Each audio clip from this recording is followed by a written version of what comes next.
Session 3, ladies and gentlemen, highlights the importance of benchmark rates and the challenges for Islamic finance and the opportunity for a change. Now, guys, remember, whatever we have been listening to, the expert thought process that has been dished out to you in so many themes and in so many ways, including the last session on what fintech solutions and digitization has on offer. One key thing is going to be the fact that how are you going to price those solutions?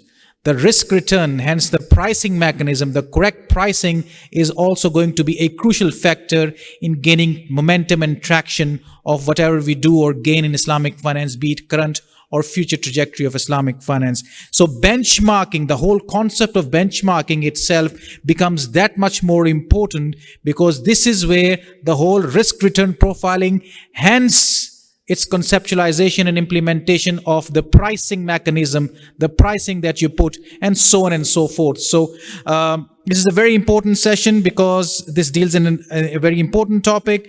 May I have the pleasure to invite the chairman of the session, an IDB Nobel laureate, Professor Dr. Muhammad Kabir Hassan. Ladies and gentlemen, please welcome Professor Dr. Kabir Hassan.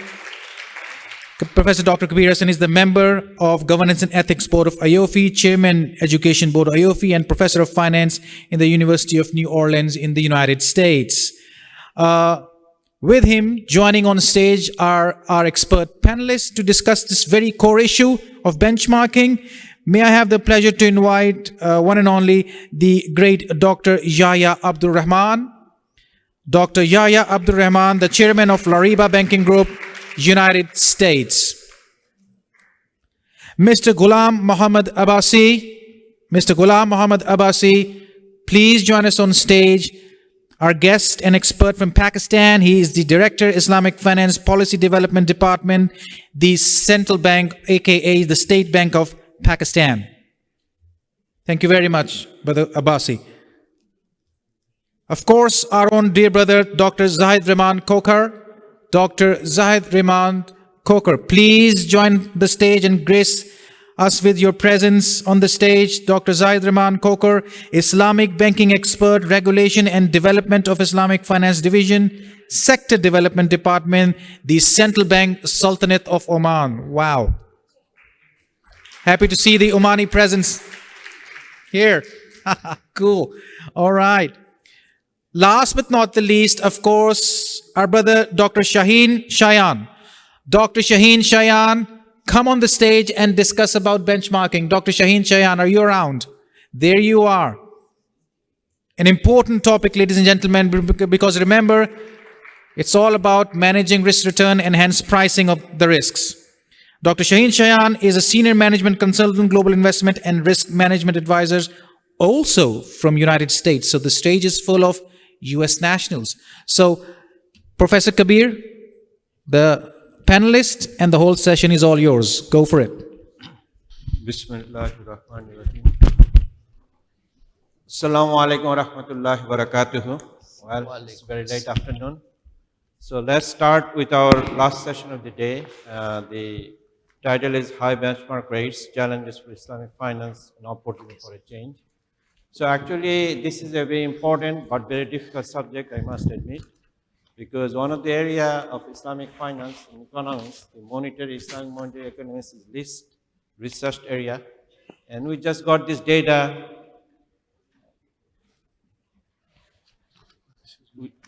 We just got the data from Dr. Humayun Dar that there is a connection with interest rate rise and the profitability of Islamic banking. So probably taking this cue, let me set the stage to help our esteemed panelists to navigate the different questions, the concept itself. So let me start with why there is a high inflation. What are the key drivers of this high inflation in recent time periods? The first one, everybody talks about the supply chain bottlenecks that started pandemic and is continuing. There are different measures, there's different empirical studies done. One of the numbers that I want to say, the time it takes when you make an order and the time it arrives in a port, it is the historically high level. It still is going in that direction. This is one of the data that I want to share with you. Second one is shift in demand towards goods and away from services. So people are buying more and more car, and significant shift to consumer preferences, spending on goods experienced a dramatic rise. One of the example in the US experienced a notable impact. The used car sales has gone up more than the new cars. Number 3 driver, the aggregate stimulus and post-pandemic recovery that has been followed by every country led by the United States. United States spent about 5 trillion USD stimulus package in order to jumpstart the economy. So there are tons of money, liquidity in the hands of the public. So there are two groups of people in the academia again, those who think that the scheme persistent, this inflation is going to continue. The another group says that this transitory is going to go away. But we see in the United States, the high interest rate followed by Federal Reserve policy is having an impact. So the inflation has gone down from 9.5% to the highest to about 3.25%. But interest rate has gone up almost 0% to 5.25 to 5% federal funds rate. Number 4, a shock to labor supply. The labor market disruptions from the pandemic is still continuing. In the United States alone, the participation is about 1.5% lower before the pandemic, which is equivalent around to 4 million fewer workers. And of course, it varies from different countries. And whether the shock will continue, there are different views. But one of these things is, Larry Summers says that this is going to continue the labor market shortage. Number 5, the supply shock to energy and food because of what is happening in Russia and Ukraine, and of course what is happening in Gaza right now. The invasion has led to a surge in energy and food supply prices globally. Now, the role of Russia and Ukraine is very important. Both Russia and Ukraine are major commodity exporters. They two together export 30% of world wheat market. Now, this disruption, war and sanction have disrupted commodity markets, causing global prices to soar, notifying affecting oil, natural gas, and wheat prices. Now, the effect of invasion may lead to a longer than expected persistence of inflation. Given this thing, we academics like to talk about in demand-supply framework.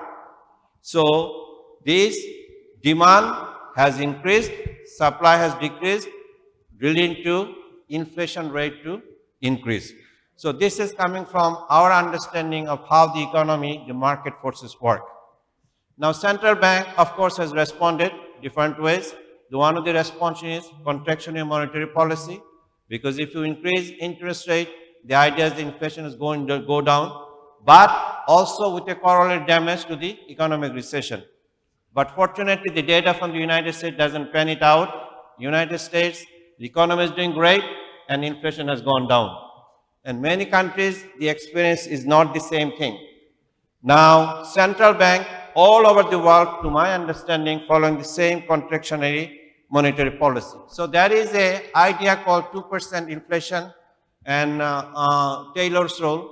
Now, what is happening whenever the central bank governor or central bank monetary policy analyst target interest rate, they are more concerned about inflation going above 2%, but less concerned about inflation going down to 2%.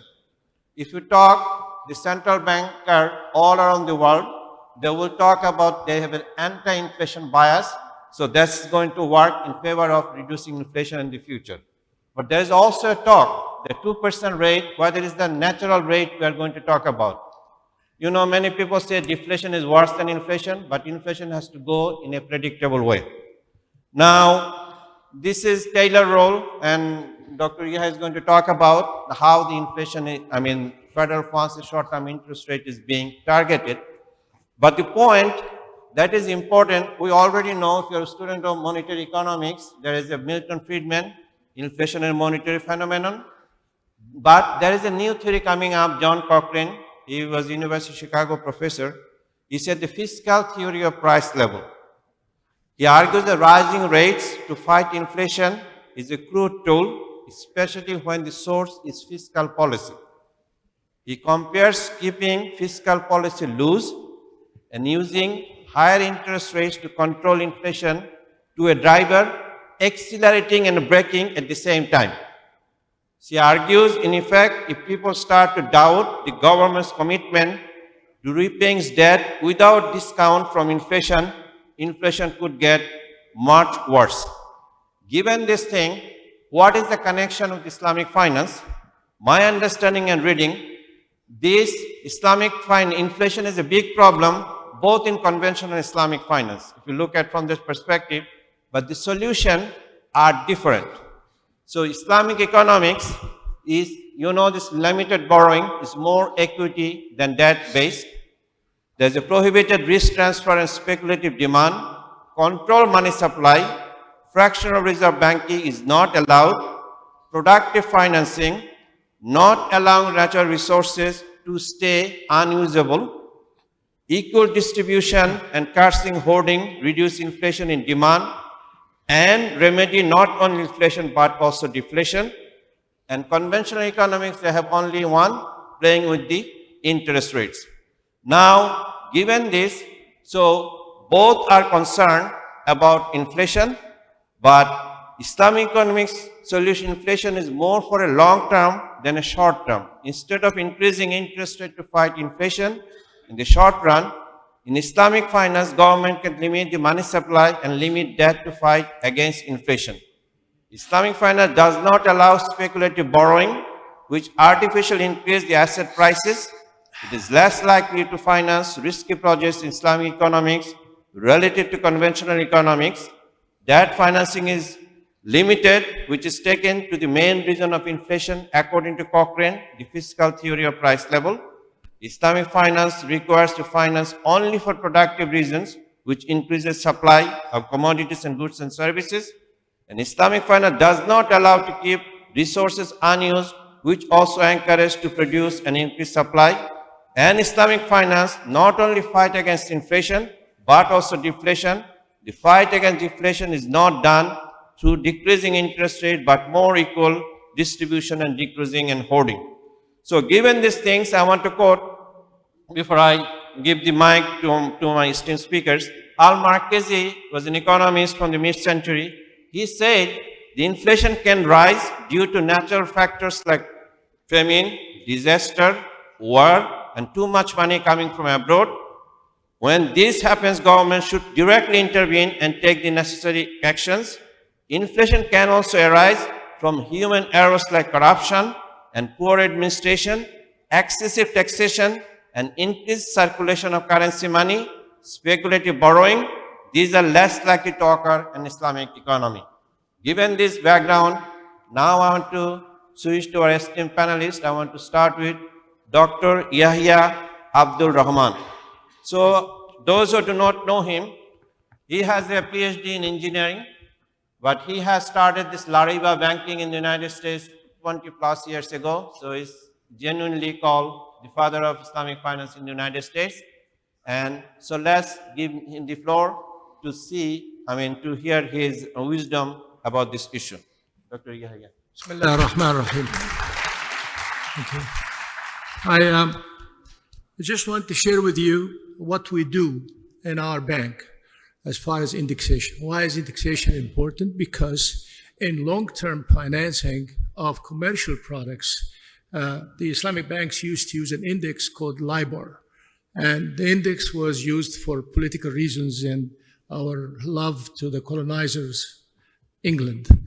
We never used LIBOR because it had its own problems.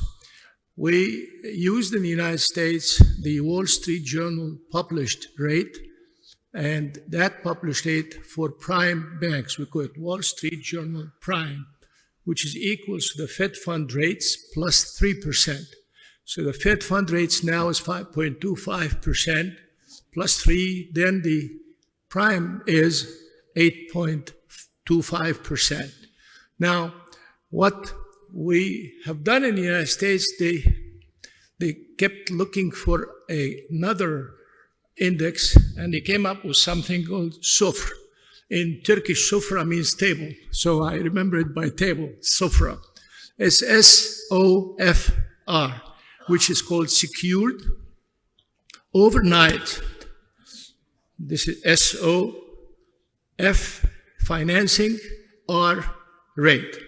And this has to do with the rate which banks charge each other to balance their sheet every night. Now, that rate actually has to be collateralized, that's why it's called secured, by a treasury bill. So it's an interest-based index, and we do not like interest-based index because we are an Islamic bank. So, next slide, let me see if I can run it. Well, Good to hear. huh?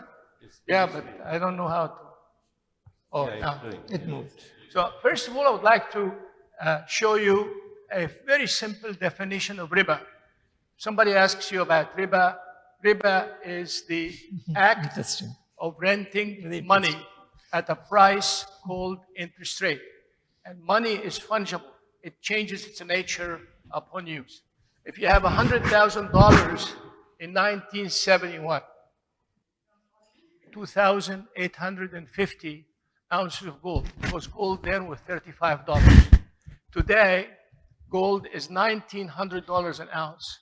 That means the $100,000 today is worth $5.4 million. And that makes dollars and euros and paper money as fungible. So we do not use it as the Prophet ﷺ did a long time ago when he did international trade and he came back with different currencies. Before he left, he converted it into one of two things, either gold and silver, which what we call the pricing commodities, or food staples that are needed back home in Mecca, so on and so forth. So, and I wanted to say in Arabic and English because it breaks my heart to be in an Arabic-speaking country and we speak in English. So I wish that we can respect our language, which is the Arabic language, the language of the Quran. But anyway, هو تأجير النقود بسعر إيجار يسمونه سعر الفائدة.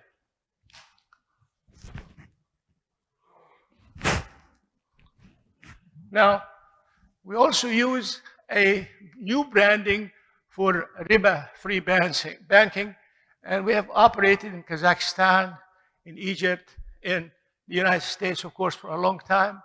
And based on our experience, we did not want to call it Islamic because we wanted to be open to all people of all faith. Our goal is to provide a window on who the Muslims are when they deal. They deal equitably and honestly, and that's why we call it riba-free. And in the Old Testament, riba is called ribit, and we have done tremendous research on the prohibition of ribit in the Old Testament, in the Talmud, and in the New Testament, and of course in the Quran. So what we're promoting now is RF banking. RF stands for riba-free banking. It also stands for ribit-free banking. And for those who do not want any religion in their life, we still are approaching them because Allah subhanahu wa ta'ala changes people's hearts and makes them Muslims, inshallah. We call it responsible finance. On the next slide, we talk about the SOFR or SOFRA. It's called Secured Overnight Financing Rate. And I said it is based on interest rate. And the Wall Street Journal, we spoke about it in the beginning. Now, here is a fact. The fact is that most of the currencies, if not all the currencies, are pegged to the United States dollar. So when the United States gets cold, the rest of the world gets pneumonia, which means if the United States increases its rate, every country will have a problem of devaluation of their currency. Now, the United States actually use what we call fiat currency. Fiat currency, which is currency which is not covered by gold. But we have done a lot of research and we found that behind the curtain in the Federal Reserve Bank, they actually manipulate the rate of exchange based on the value of gold in international markets. And for your information, gold does not have an open market. That's a fallacy. Gold prices are controlled by 5 major banks in the world. And if you're interested, you can read my book on the research we did on that. And I'm saying this because my goal, my dream, is to see a riba-free national bank, a riba-free central bank. And I'll tell you what I'm looking for. So the United States manages its money supply. And the objectives is to change the money supply to control 2 important things. And that is inflation and, of course, job market, which is employment.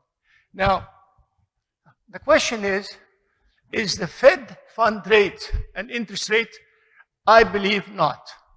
And that's why the Fed fund rate is the best reference to index your operations accordingly.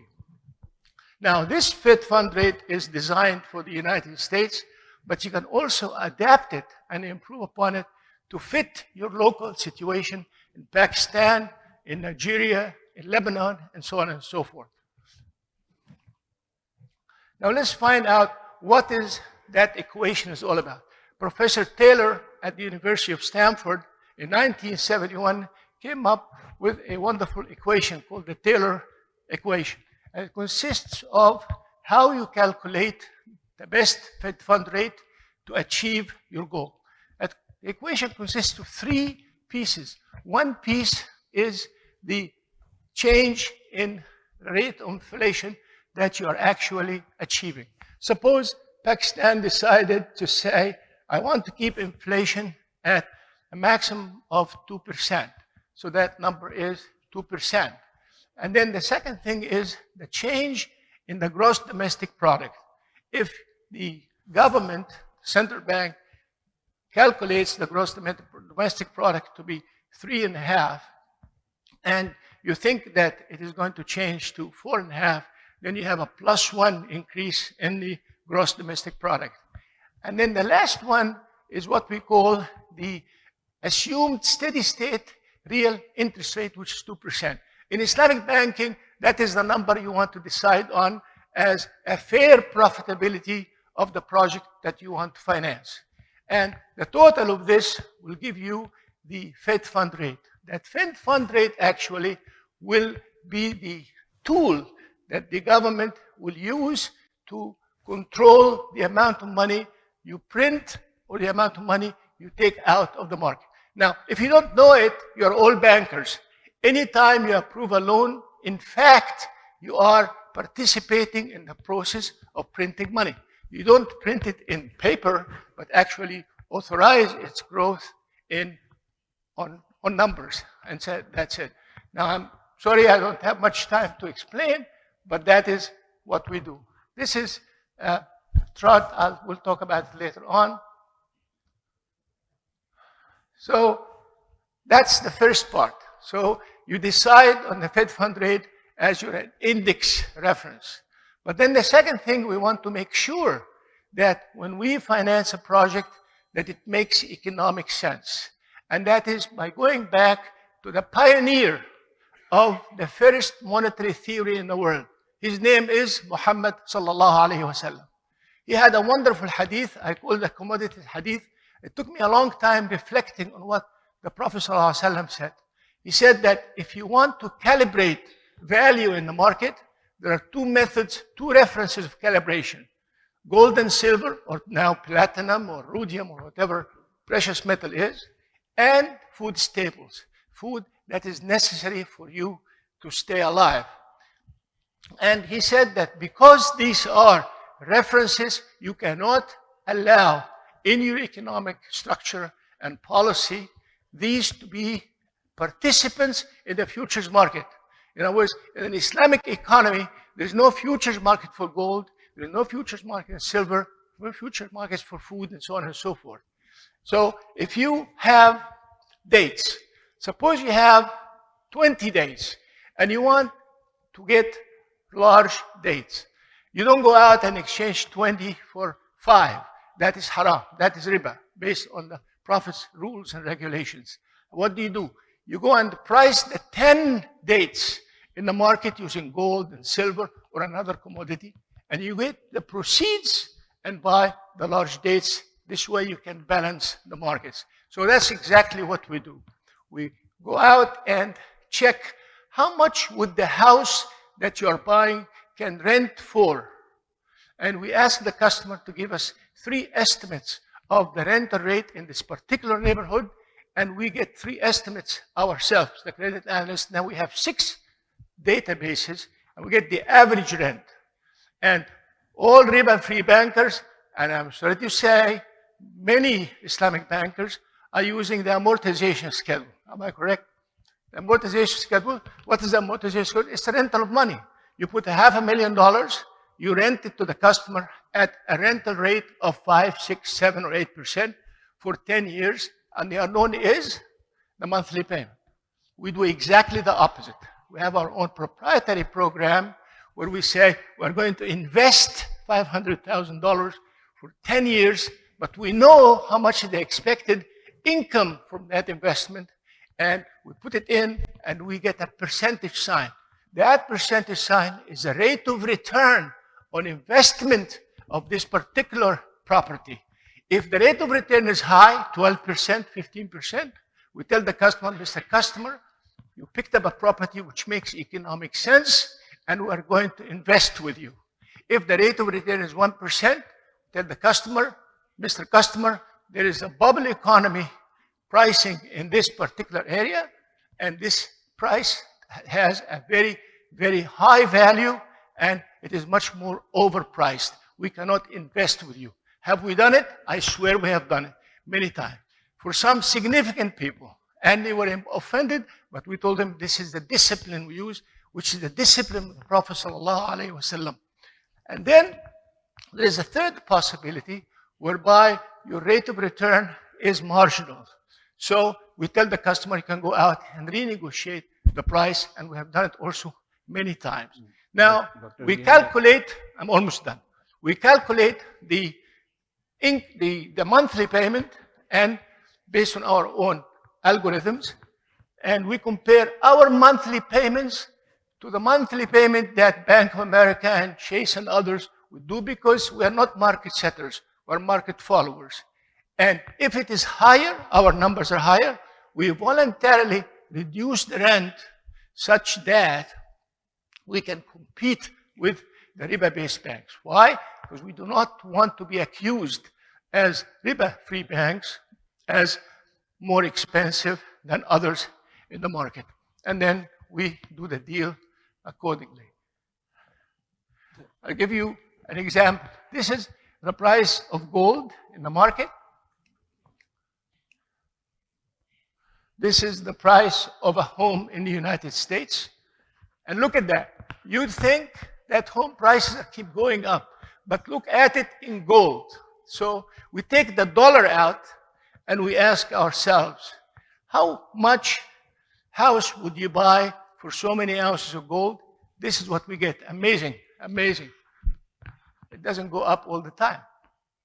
Somebody behind the drapes, behind the curtain, is actually manipulated the price of gold so it goes this way. And that's how we actually decide on, I'm sorry, how do I go back? That's how you decide upon if there is a price bubble. You see this thing here? This is a bubble. The thing up here is a bubble. Down here is a great time to buy. As a matter of fact, we detected the bubble in the United States 1 year before it happened. And many customers thought that we don't know what we're talking about, and that's why what happened has happened. Quickly, that's essentially what I have.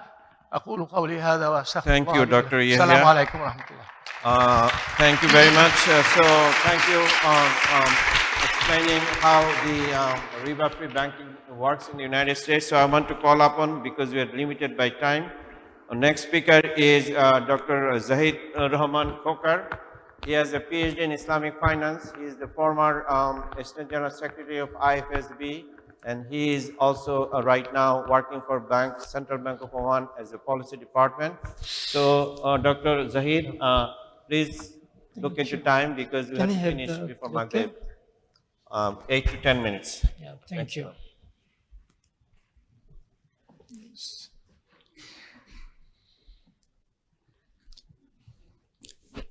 Bismillah ar-Rahman ar-Rahim. Good afternoon to all of you.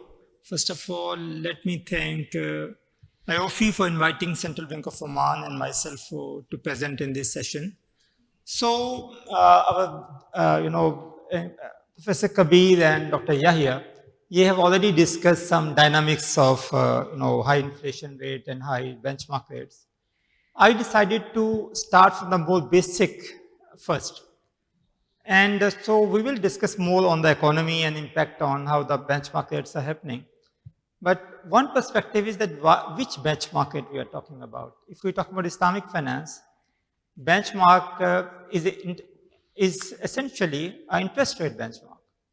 So why we are talking about an interest rate benchmark in an economic system where Islamic finance has grown in many parts of the world? So first thing is that we decided at the start that Islamic finance will be a new niche which will expand and it will move forward. But one important thing is that you are never able to move around from the place where you started. If you really want to make it a separate market, you really find a way to detach yourself from where you started. So I will share with you some of the things which may think us helping to detach from these conventional benchmarks. There's a very interesting theory it is an niche theory in which it is mentioned that if any market, if a small niche started, how it can become an independent thing. So it's a very interesting theory, but I will just mention to you some of the points. One is that you start, of course, you are part of the big picture. You start at a small level. You are small. Then you move, you grow, you start a competition. Then you specialize. So first thing is you start specializing slowly. You start bringing the new customers who want to be part of you. The second thing is you want to bring the innovation. So first is specialize, then you innovate, then you get acceptability, and finally you bring the acceptability, wider acceptability in the market, which allows you to make new regulations for you, more acceptability for you, and you can actually move towards a totally new market. Now, for benchmark rate is a very, for you, those of you who are practitioners in Islamic finance, in almost every conference this point is discussed. Why Islamic banks have a conventional benchmark? And this question, and always, Sharia scholars and all the experts tell, it is a starting point, we are starting, so we will move towards slowly. And this was a point, AAOIFI Academy has a meeting 30 years ago, 1993. And one was the resolution was that Islamic finance industry should expedite prompt action to find a Sharia alternate to the conventional benchmark. And in one of the books, Sheikh Taqi Usmani has mentioned, we are accepting it is permissible, but something must be urgently done to move towards, the new benchmarks in terms of Islamic finance. Okay, now what is happening on the ground? One argument is that Islamic finance is in infancy stage. It is the infant, we are in infancy stage. And Islamic finance is now 50 years old. So would you accept an infant who is 50 years old? It is not. Islamic finance has grown. It is one argument is it's at a very small market share. Is it really? There are 2 countries in the world which have 100% market share. There are 3 countries which have 50 to 80% market share of Islamic finance, Islamic banking specifically. 6 markets have 20 to 35%, and similarly 4 markets over 15%. But there are about 15 markets which have market share of more than 15%. So is it really a small niche starting market? It is not. One argument is we are in transition. We are in that phase, we will move towards that. It is true we are in transition, but if some progress is being made, then we can expect something to happen. But if transition is not being made, then we are still at the starting point. And finally, one argument is that because people are familiar with interest rate. If a customer wants to get a loan, so it's easy to give the same benchmark what a conventional is giving, so they understand it better. But again, something has to be done to increase their knowledge. Okay, why it is happening? One, if you look at this pie chart on your left side, this is a global Islamic banking data. I've taken from IFSP's latest data. It is from all Islamic banks in the world. And this is showing the asset side of it. Okay, what is the data? That around 47% of the asset side of the balance sheet in the world is murabha, which is a fixed rate contract ultimately. Another, around 1/4 of it is commodity, green one, commodity murabha. So 75% of the balance sheet of Islamic banks is locked on fixed rate, commodity murabha and murabha for that matter. Then you look at some diminishing mushaka, Yara Muntahiya Battamlik is there. Again, some are floating rate, some are fixed rate. Even wakala is happening in some market, mushaka is happening in some market. But if you go detail, actually they have tried to make it close to the actually conventional benchmarks. On the right side, in this graph, you can see the spook market. And spook market, historically, we know it is very closely impacted by the macroeconomic environment. It is very closely impacted by the Fed rate. So ultimately, whenever Fed rate has changed, it has impacted the spook market issuances. And there was an attempt by Thomson Reuters, very useful attempt. They worked with 18 banks and Islamic banks and windows, major one in many regions. And they tried to come up with an IIBR, Islamic Interbank Benchmark Rate. And this is the data from that. This was a 6-month short-term interbank rate. And they tried to get the data from these 18 banks. And if you look at this data for a few years, it is very, very closely linked with the conventional Fed rate. So it is not very, it was not very independent from that perspective because everything is closely linked to conventional benchmarks. Okay, now quickly, I have few minutes. So just quickly, one is, one attempt which has been done at a very, by the AAOIFI. I just want to share some findings of this. This draft standard is already out. It's in the public and some, you can download from the AAOIFI website. So it was a very important working group which was chaired by Professor Kabir. Professor Kabir has worked with many academic people, some central banks for their Islamic Development Bank Institute was there. So there was like quite powerful working group was established for this thing. So they came up that there are 3 possibilities that you can have different type of benchmarks. You can have specific benchmark, you take microeconomic variables. You take growth rate in specific sectors, you take ROA, ROE of some sectors. That's one way of doing it. Second, they said that you have a general benchmark based on macroeconomic, GDP, GNP, and wholesale price index and CPI. That was second option. Third option, they said that we can use just Islamic finance data, that market data, and then we can use this to price the Islamic finance contracts. So these are 3 possibilities. You take microeconomic data, you take macroeconomic data, and you take Islamic finance market data. Okay, and there was some suitability criteria that if you want to make a benchmark, it has to be reliable, it has to be in a specific currency, it should be specifically for a jurisdiction. You cannot make a global benchmark at the moment, and you have to have a transparency of inputs, etc. There are a number of criteria too, if somebody wants to have this. Okay, now technology is one of the things, for example, in this one, I'm sorry, let me go back. Yeah, this one. So one option was that you take the specific sector, for example. You take, for example, there's a mention of prices or rental prices or sale prices in the housing market, for example. Now this is, of course, a big job to get the data of at what rental prices, houses in every area in the country, at what prices houses are being sold, they're being rented. So I just give you how the technology is helping this thing. I'm sorry. Yeah, Dr. Zahid. Just 2 minutes. Okay, this is the data. I've taken this from Zameen.com. This is one of the property, sale and purchase website in Pakistan. And this is an index. They have created index for each area. And you can choose the city, you can choose the area, you can choose the type of property. It's a rent or it's a villa or it's an apartment.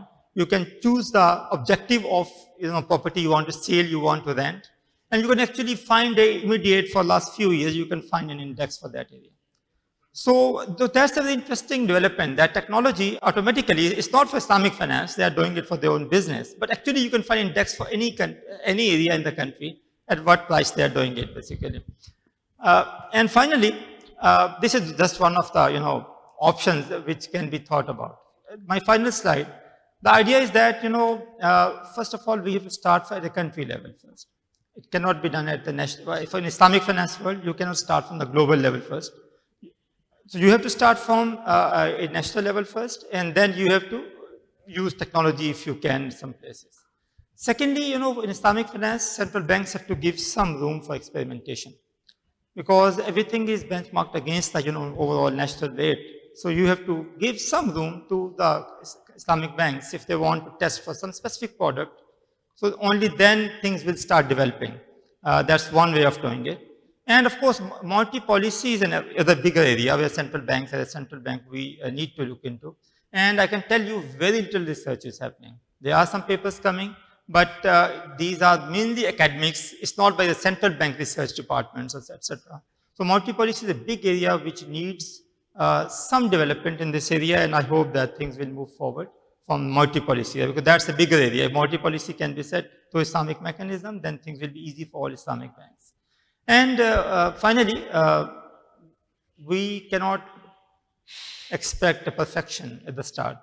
We have to start with very small thing.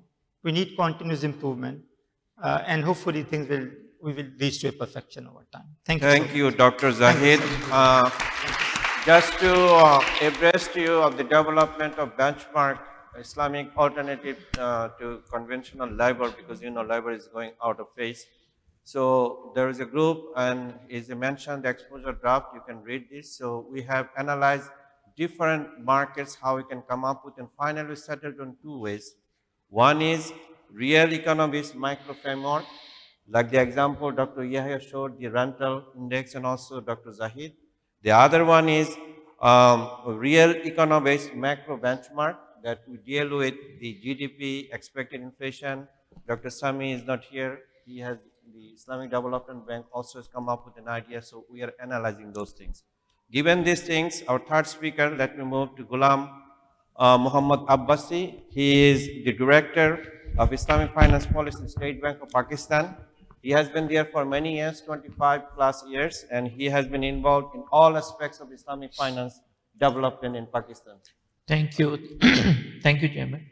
Bismillahirrahmanirrahim. First of all, thank you IOFI and ISDB for inviting me here as a panelist.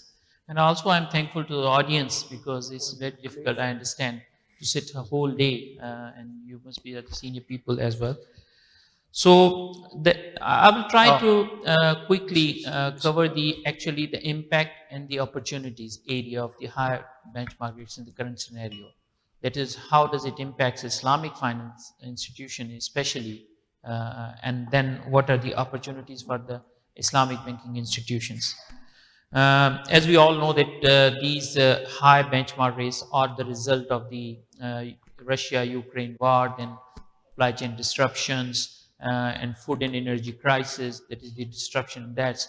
And that's why every central bank, instead of going for the growth, their focus went towards the stability and the price stability. And that's why the interest rates rises due to the high inflation to control that.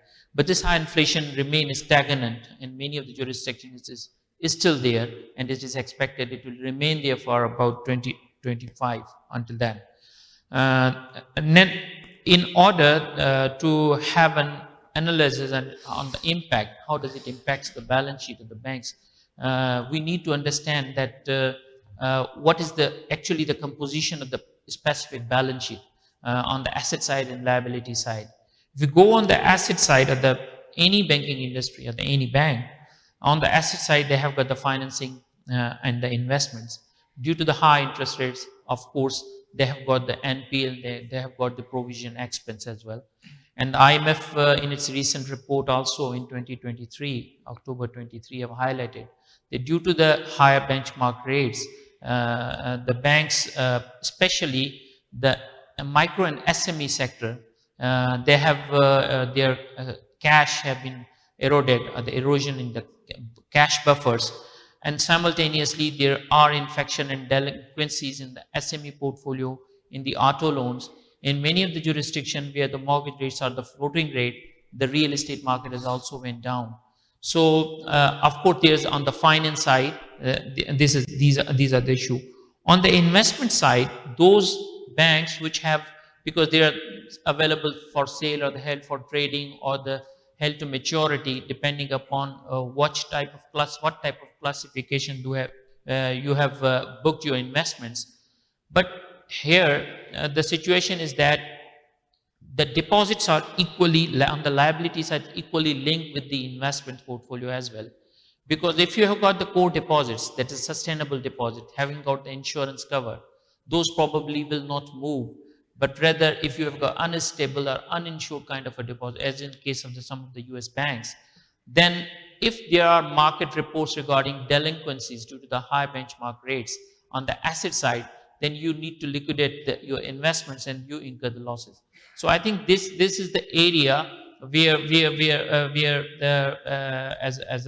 the banking institutions need to manage their asset liability, that is rate sensitive assets and rate sensitive liabilities on the both side. Simultaneously, we know that the impact on the liquidity side, on the solvency side, if we discuss that in Islamic banks, as we all know, that is they mobilize deposit at the short term, but they place it for the assets at the long term, that is on the, say for on the housing or the long term assets, they book the long term assets, but mobilizing deposit is on the short term basis. So this is one of the area, and the contract is different. Deposit side and the liability side is on the profit and loss sharing basis, while on the asset side, mostly on the debt base. So there is a mismatch here. So any higher benchmark risk directly impact in that scenario as well. And also I would briefly talk about the Pakistan here, that is in Pakistan's State Bank of Pakistan. Overall, our markets financial sector is well stable. Our capital adequacy ratio is around 19% of the banking sector. We have around 32 banks and 28 banks, commercial banks, and 4 are the foreign banks. We have more than 4,600 Islamic banking branches, which constitute around 27% of the overall banking branches. That is 16,000 branches. And during the COVID and the post-COVID, that is the benchmark, the same goes with the Pakistan as well. We have increased our policy rate 15 percentage points from 7% to 22% during this since September 1.5 year, September 21. And then infection ratios are well controlled. The provision to NPLs is covered by around 96 on the Islamic banking institution, and same goes with the conventional as well. Regarding benchmark rates of the conventional and Islamic, because Islamic, as Brother Zahid has also explained, that Islamic banking industry is at the initial level, at the infancy level, so the same benchmark rates were used. But of course, I would, in my view, I think Islamic banking industry now in many of the jurisdictions have reached to a certain level where we can go towards alternate policy rates, alternate benchmark rates, and move towards more participatory mode of financing, delinking with the benchmark rates. So the different research studies are being conducted, and I'm hopeful that as the market will grow, and Dr. Humayun Darve explained there are markets which will also transforming completely towards Islamic, and Pakistan is one of them, because after the Federal Sharia Court judgment, Pakistan will transform whole its banking system into the Islamic by December 27. And we are working very aggressively on the different initiatives. Thank you. Thank you very much, Brother Abbasi. It's a very interesting paradox.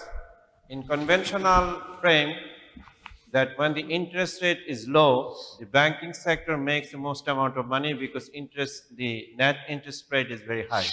But the data that Humandar is showing, that when the interest rate is high, Islamic banks' profit is high.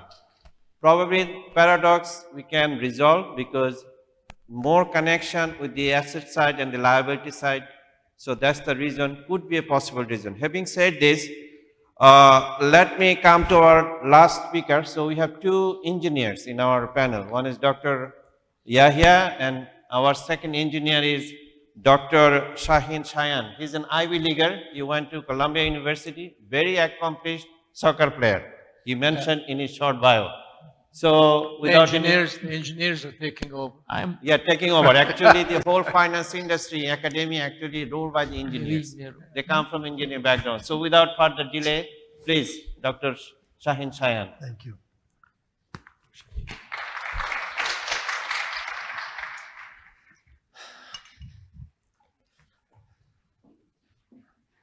Well, Bismillah ar-Rahman ar-Rahim. Assalamu alaikum wa rahmatullah.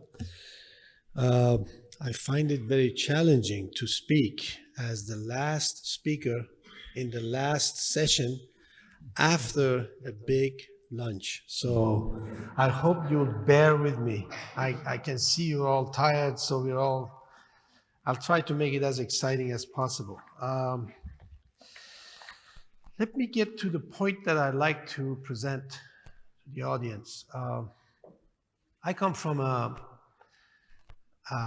bottom-up background. I used to work for Goldman Sachs in New York for many years, worked for banks in the United States, worked for investment companies in the Middle East. Now, as I'm older now, I'm a consultant. So I look at the world from a top-down perspective, from like a helicopter view, as they say. I've been working with IDB for many years with Brother Sami, which I had the great pleasure to be a friend and a colleague for many years as lecturer for IDB. So I thought, what's the best way to describe the topic of this last session? What can I bring to the podium that would help the audience get some additional perspective? The issue of having the right Sharia compliant rate is absolutely important, and I think it's a lingering issue still. In the Islamic finance world, we haven't been able to come up with an all-inclusive, global, compliant rate that we are all happy with. A rate similar to, let's say, LIBOR, US Treasury rate, which is almost like a global rate. I like to take a step back and say, why has LIBOR or Eurobor or US Treasury been so successful? It's an all-inclusive rate, it's global, it's highly competitive, meaning it's an efficiently determined rate through huge, diverse, and deep supply and demand that determines it on an instantaneous basis. And it's something that's simple. It's easy to understand. In the Islamic world, we have come up with all sorts of rates in different countries, but these are local rates. That region, that country, that's good, but that's not enough. We have had this discussion in the past in terms of maybe we can develop the sukuk market, the global sukuk market, and that could be a reasonable proxy to be used as a rate for all global financings in the Islamic world. If you want to issue, let's say, an infrastructure sukuk on a global basis, you can use the sukuk market as a benchmark, as a base. This issue has still, I think it still needs to have a lot of work to be done in it. We haven't done enough. We have to do something about this. Otherwise, we're always somehow tied to LIBOR and US Treasury. Now, having said this, as the base of my discussion, which I think is absolutely important to have, what I'm looking at now is more from a managerial point of view. What really happens when rates go up?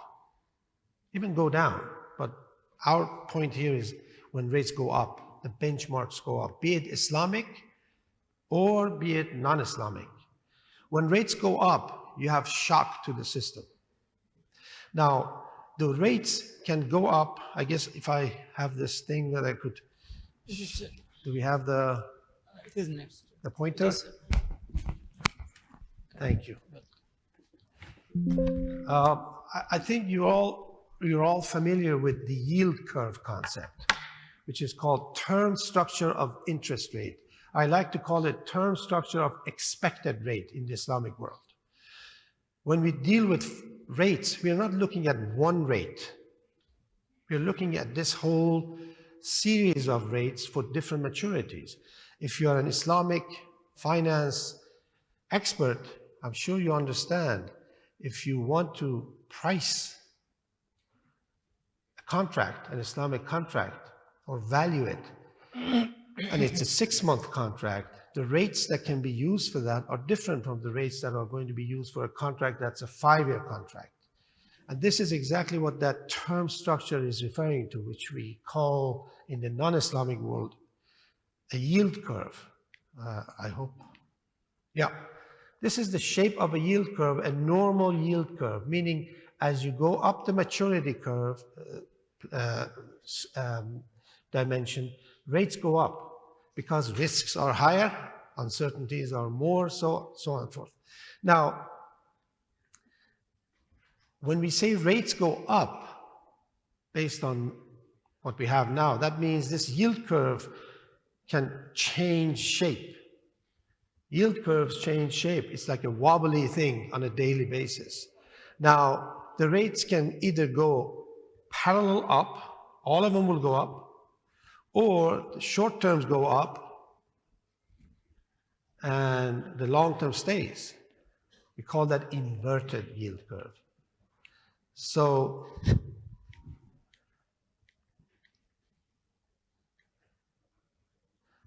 now these are different types of curve that we can have. Now think about an Islamically determined Sharia compliant curve.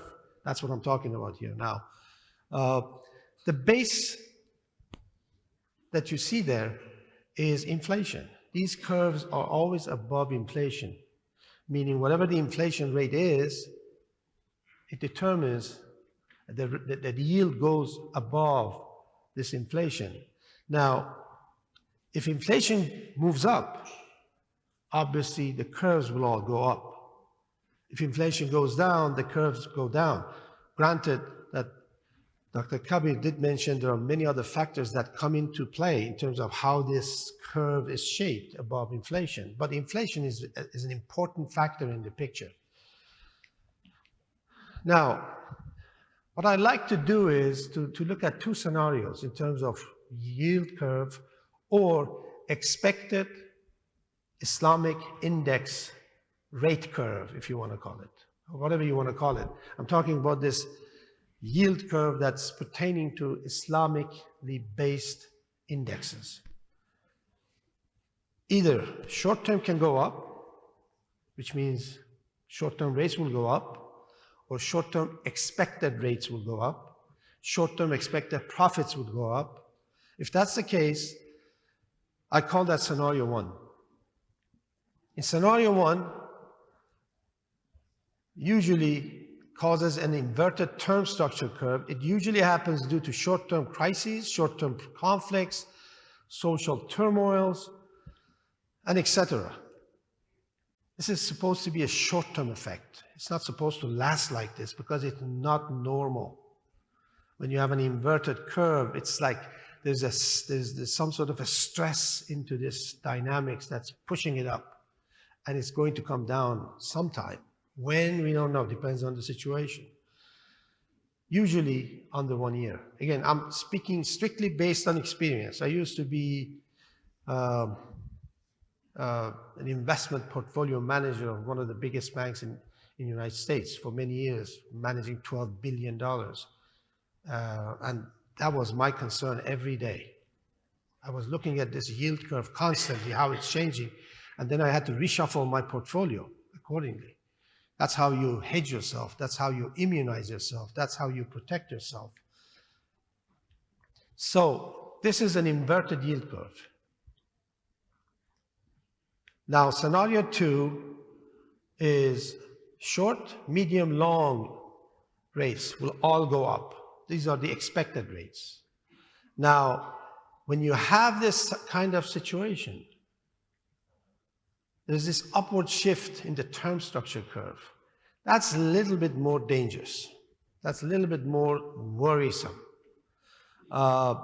It usually happens due to an overall increase in inflation rate, poor economic policies, wars, expected economic structural problems, and etc. It's expected for this type of rate to last a little bit longer. And when that, I'm running out of time, huh? Okay, I'll finish it soon. So I'll show you this quickly. That's a parallel up. Now, impact of, I have one more slide and I'll be done. The impact of short-term increase in benchmark rates on Islamic financial institutions, scenario 1, increases short-term expected cost of Islamic deposits and funds, obviously, because it's a short-term jump up, and you want to borrow short-term, will cost you more. It will increase short-term funding cost. To stay afloat, they must concentrate and focus on short-term assets. They got to build up their asset side so they can compensate for this additional cost. Assets will be also lent out at a higher rate. Now you need an ALM kind of management involved here. Definitely, you need asset liability management structure in place to manage these imbalances on your balance sheet. I'm not going to go through the details. I'll let you, I'll send you the files if you want. You can see, but basically a management expertise is required when the yield curve is inverted. You have to be careful, you adjust your balance sheet accordingly. For the second scenario, which is parallel shift up, which is more longer term, total cost of funding goes up, everything. And again, this is where I like to emphasize my last point. What you need to do in this place is to look for additional sources of funds, because your cost of funding is going up, which means you have to find more diversified ways of financing, which means you have to lower the cost of your fundraising, cost of your operation, which means you just have to change the dynamics of how you do things. This is where fintech comes in. Fintech allows you to diversify your approach in terms of how you raise funds, where you raise funds, you access and tap new markets for fundraising, new banking, open banking, all the stuff that we heard before, microfinancing, SME financing. These are all like windows of opportunity that you can access to and use fintech to kind of access funds and also invest funds, both sides. So in an environment where we are right now, which all the projections say rates are going to stay high for a while, I would say emphasis on fintech, technology is absolutely important in the short term and also long term. It would allow you to be able to find new opportunities, new sources of funds, new dynamics, and also inclusivity, helps you be more resilient, more stable, and all these good words that have been thrown out during the day. So I guess having said that, scenario 1, more focus on short-term asset buildup, longer-term funding, and balance sheet restructuring through proper ALM. Scenario 2, focus on overall asset profitability increases, and utilization of no branch banking, fintech, AI-based approaches such as InsurTech, all the stuff that have been discussed so far. Now, this is where regulators can help. Now, I have to tie this out to the regulation side. Regulators can help promote this concept. That's where they have to come in and help. They shouldn't kind of stop you from doing things. They should help you and promote this whole concept. Now, this is just the last slide for you. In the fintech environment, AI, decentralized finance, open banking, digital banking, these are all important issues that somehow Islamic financial institutions should focus on, I think. And no matter what happens to the rates, this is the way to go. Thank you. Thank you, Dr. Shaheen, for a wonderful presentation. Just to recap, increasing interest rate, the policy that is followed by all central banks, can decrease inflation in the short run, but does not work in the long run. There's a new theory came out by Professor Cochrane, as I said, the government does not pay if the government, because if you look at the balance sheet of the government, each country, high internal and external debt. So with a high indebted country and a restrictive monetary policy is not going to work in the long run. It may solve the problem in the short run, but it's going to keep up in the long run as long as we do not manage our fiscal policy of the government. Having said this, so it's wonderful. Technology, fintech can help the process-wise, but we need to find alternative source of financing. So when you look at Islamic finance and all the bad names we get because from the Islamic commercial finance, but we are neglecting the huge area of Islamic social finance. So we have to get resources or funding or the source of capital from other than the Islamic commercial finance. Of course, fintech can help this side, but the other side we have to really recap and we have to bring this together in order to have a more diversified pool of funds, and this is what Islamic finance tells you. Now, the conventional policy of taming inflation in the short run cannot be used Islamic finance industry, and we should not. And all the emphasis by all the authors, Islamic economic solution to inflation is more structural by prohibiting debt financing, speculative borrowing, prohibiting interest rate, and involving productive financing and controlling money supply. Can I just add one thing, please? It's very important to know that Islamic financing does short-term financing and does long-term financing. The reason we're indexing is something that we learned in the 1980s when interest rates in the United States reached 20%. Bank of America was going to go bankrupt because of that. So we started the idea of indexation. If you have a loan that's 10 years, then you put a base, which is, let's say, 6%, 7%, and then you index it. You fluctuate it based on the money supply. That's why we have indexation, just to make it simple and easy. I like KISS approaches that keep it simple and stupid. I don't want to go into theory. I just want to share with you the real facts. The real facts are, we do short-term financing and long-term financing. And if the government fails by increasing interest rate, then you give it the shock approach, which Paul Volcker did in the 1980s. Professor knows about that very well. When rates went to 20%, the whole market stopped completely.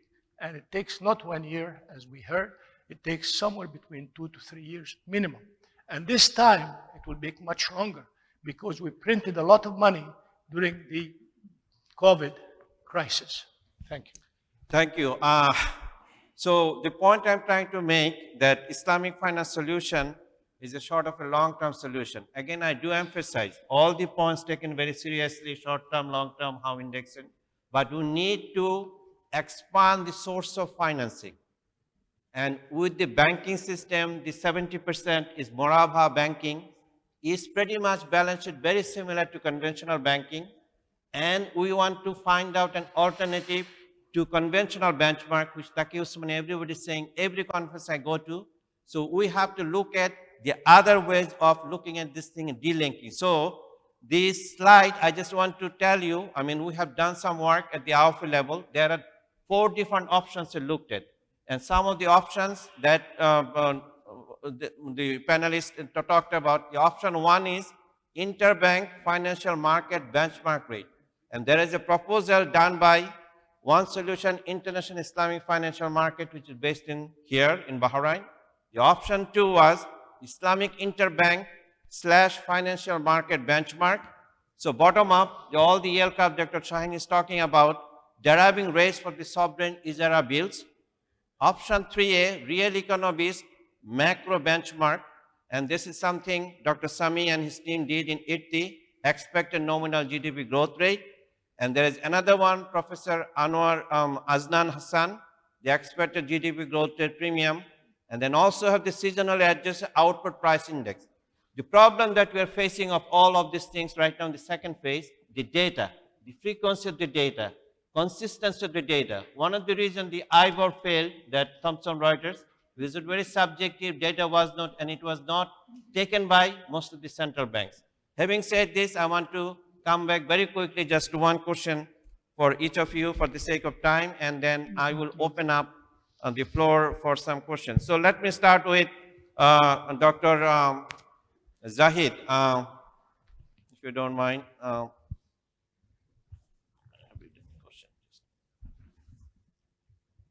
So can you talk about what are the major experiences global economy during the past century or so which have been characterized by a combination of high benchmark rates and high inflation? And what was their experience? Dr. Zahid. Yeah, just shortly, I mean, this is not the first time it has happened that, high inflation has come and high interest rate has come. So we have seen in US, for example, in 70s and, mid 70s to early 80s, this has happened. It has happened in Brazil, it has happened in Chile, it has happened in New Zealand. So there have been many, instances of this scenario. Now, it's not one policy tool. One policy tool is the multi-policy tool. The central bank start raising the interest rate. So that's one way of doing it. But this is only one of the overall, package which you have to do. Second, the most important part is governments have done is a fiscal policy. That you have to control your budget deficit. You have to bring new tax revenues if you can. So the control over the fiscal side is very important simultaneously alongside with on the multi-policy. Then many countries have done a bit more of exchange rate management, It's not a free exchange rate, but they do some exchange rate management to try to reduce the depreciation of the currency. But again, it is dependent on whether the country has sufficient reserves to actually intervene into the exchange rate market. And then supply side policies are also there. You have to liberalize the economy. You have to do something for the trade, better trade, so you can earn more revenues. You have to come up with some reduced regulatory barriers, for example. You have to bring some efficiency to the markets or whatever, structural reforms you are needed. So it's a mix of four things: multi-policy, fiscal policy, exchange rate policy, and then supply side, policies. Some countries have gone to quite a much extreme. They have gone to even wage controls, they have gone to rental controls, price controls, but generally they have not worked for a short term. So ultimately it is a multiple, set of tools. And again, experience of various markets have been different. But generally, as we see that, most of the countries have been ultimately able to tame this within 5 to 6 years, except, some Venezuela and this kind of experiences, Argentina, for example. So they have not been able to, do it because mainly on fiscal side, because fiscal side management is simultaneously very important, apart from the multi-policy, that's increasing interest rate. Thank you, Dr. Zahid. Now I come back to Brother Abbasi. Could you please tell me, in a scenario of high benchmark rates and this economic concern that we see, how do you think Islamic banks can explore new business opportunities? Thank you. I think a lot of debate, discussion have taken place in the earlier sessions on the digitalization. I think as we know that, and Dr. Humayun Dar's presentation was there regarding the higher profitability when the benchmark rates go high. One of the reason maybe there's no minimum kind of a minimum deposit rate, you see, condition for the Islamic banks from Sharia perspective. That is, you need to, as in the conventional banks, you have got the minimum deposit rate that is interest rate corridor minus certain basis point you have to give to the depositors. So then Islamic banks, if the rate of return is a bit lower, then they've got some profitability. I think this is the time that they should invest in the technology. They should collaborate and coordinate with the fintech companies as well. Because if you look at the adult population, most of them, the ratio is quite high in the OIC countries. And the young generation is tech savvy. They want the efficiency, speed of the operation. So that's why I think this is a time, there's great opportunity for the Islamic banking industry. Globally, they entered late in this digitalization overall, this network as compared to conventional banks. So I think, first of all, there's the digitalization is most critical. They should invest and reskill their people so that they can, at the once the next actually AI tools and all this are coming, I think it will support them in this regard. Thank you, Dr. Brother Abbasi. Now I want to come to Dr. Shaheen. You have touched upon this role of fintech, but could you please say a little bit more that how and what role technology can play in enhancing the efficiency, attractiveness of Islamic finance? So focus more on Islamic finance instruments in a high interest rate environment. The interest rate environment basically is the ground that you are playing. I mean, it just determines the softness or hardness of the ground. As an athlete, that's what I'm talking about. So I would say definitely as interest rates move up, I like to look at the yield curve move up. General jump of all interest rates in different maturities. My view is you are moving into a very volatile environment. Uncertainties are higher, tensions are higher in the economy. Now, in that sort of an environment, as an executive of an IFI, I definitely will try to emphasize technology, fintech, for not just because fintech sounds good, but fintech because it allows me to have inclusivity, access to many markets that I didn't have access to, small to medium enterprises, which is basically an unbanked market through fintech will become available for many Islamic financial institutions. Even at the micro level, again, you have access to a lot of funds. You can invest in those markets. So it provides you this whole spectrum of available markets that you didn't have access to. Given the fact that it's Islamic, it fits the nature of Islamic finance also, because Islamic finance emphasizes equity, inclusivity, and helping everyone in all spectrums. So I would say technology definitely is something that has a lot of value, even a lot more value in Islamic finance as opposed to conventional finance, because of that philosophy of paradigm that exists in Islam to cover all sectors of the society. Also, I think it allows a lot more diversity in your sources and uses of funds. It provides a lot of stability and resiliency. Well, these are all benefits if it's managed properly. I mean, that's how they have to look at it. Thank you, Dr. Shaheen. And finally, to Dr. Yahya, can you be more specific? You have a long experience of developing Islamic banking industry in the United States. But in this rising inflationary environment, rising interest rate environment, how can Islamic finance institution develop innovative product structure? The reason I'm saying this, if you look at Islamic banks all around the world, in terms of product development, we are far behind. And the product development has taken mostly the mimicking style, and that's one of the criticisms that we face. How can we come up with better products that are more Sharia-based and just simply doesn't copycat and replicate the conventional product? I just want to share with you, I'm really troubled by the discussion because we think that we'll solve our problems by having fintech. You do not solve your problems by having fintech. especially in a developing country, which doesn't know much about digital manipulations. You can be overtaken very easily.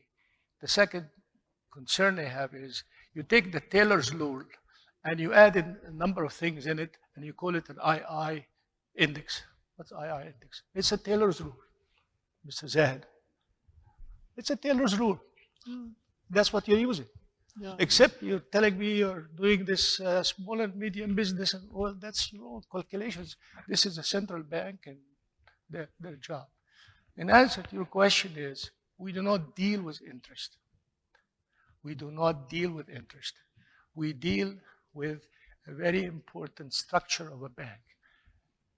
An Islamic bank has what we call an amana deposit, which is what we call in the regular banking the demand deposit account. The average level of the demand deposit account is about 15–20%. You cannot invest it. It has to be invested somehow. I believe the Fed fund rates are not interest rates. It is something that the government would create so it can control the money supply. So you have 20% that does not actually get to be invested in the market, but it gets to be invested with the government, which actually fluctuates the money supply. Now, the second part, which is very important on the rates, is that you adjust your rate according to the rate of return on investment. If the rate of return on investment of the project is low, you do not do the project. It's not a productive project. If it is good, then you do it. Then this way, you can adjust your liquidity in the bank accordingly. We've been doing this for a long number of years, and we have not had one single, alhamdulillah, one single bad loan all these years, because we do not use a murabaha to mimic riba-based banks. The reason we're doing 70% murabaha is it's a Mickey Mouse. I'm sorry to say. It's Mickey Mouse. I talk to young men and women who work for Islamic banks, and they come to me and say, Uncle Yahya, it is the same. My manager calls the next door riba bank, and he tells me the rate of return, and it's a rent. It's a rent of money, and renting money is haram. It is riba. It is the riba bi'aynihi. So that is what troubles me. What troubles me also is the sukuk market. The sukuk market is a dry market. It trades by appointment. But can you say something in a new financial product I'm talking about? We understand the argument. The new financial products, I'll tell you something. For instance, we have an investment product called a certificate deposit with a variable return. The variable return is indexed to the Fed fund rate because the Fed fund changes the money supply. It has been approved by the government, and it's not a constant rate. And it's been creating tremendous demand for us because it's a variable change. The second question is the rate of return of investing in the market, the money market. How do you do it in an Islamic way? We actually connected to the portfolio we have. So the income from the Islamic portfolio is given to the shareholder, to the investors in certificate deposits.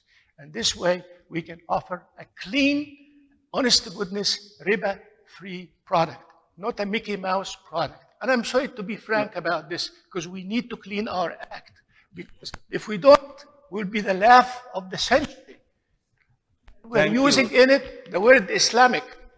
And that will hurt not only us, it will hurt Islam in general. Please do something about this. Thank you. Yeah, thank you. Thank you very much, Dr. Prof. Yahya. Thank you very much. Mughis, just for the sake, because they are listening to us, Sure, I just sure. want to take only one question from the audience. Just one question, somebody, if you can address to any of the panel members. Yeah, please, only one question.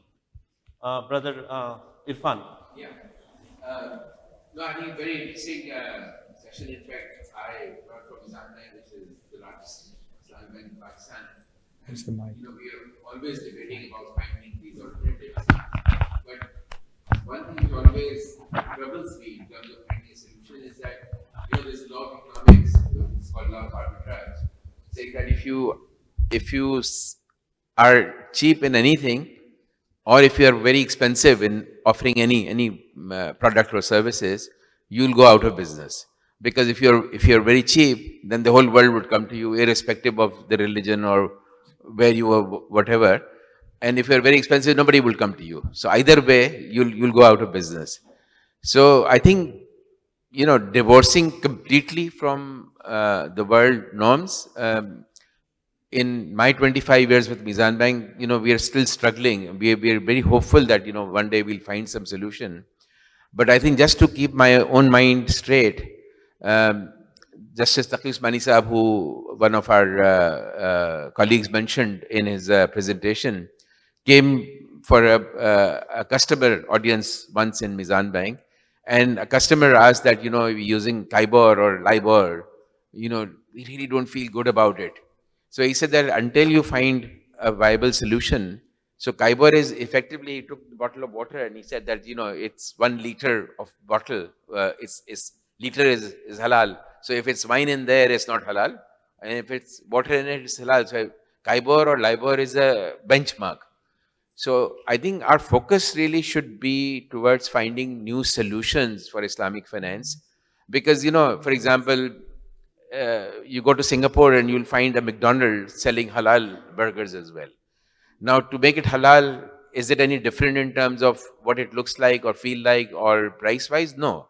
Now, would it make me feel any better if the price in Singapore would be quoted in Saudi riyals? No, right? So I mean, I don't think we should use our energies too much in something which is not really taking us to increase the scope of Islamic finance and increase the penetration of Islamic finance. Because if we really make it too small, are we doing good or are we doing bad to the industry? I think that's one question which, people on the panel should also consider. Let me just quickly, I think the session was at, high benchmark. So the whole idea that we started this process or project that to find an alternative. Even Taqi Usmani said that yes, for the time being, but you have to find a solution. That is the solution you're looking for.